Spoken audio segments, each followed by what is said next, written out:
NNN news కి స్వాగతం.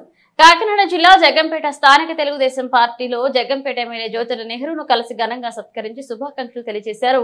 BJP జిల్లా అధ్యక్షులు చెలుపూరి రామ్కుమార్, జగ్గంపేట నియోజకవర్గ బీజేపీ ఇన్ఛార్జ్ దాట్ల కృష్ణవర్మ, జిల్లా బీజేపీ ఉపాధ్యక్షులు కామినేని జయశ్రీ సందర్భంగా వారు మాట్లాడుతూ జగ్గంపేట నియోజకవర్గ శాసనసభ్యునిగా టీడీపీ, జనసేన, బీజేపీ ఉమ్మడి అభ్యర్థి జ్యోతుల నెహ్రూ రికార్డు మెజార్టీతో గెలిపించిన శుభ సందర్భంగా శుభాకాంక్షలు తెలియజేయడానికి విచ్చేశామన్నారు. ఈ కార్యక్రమంలో బీజేపీ శ్రేణులు పాల్గొన్నారు.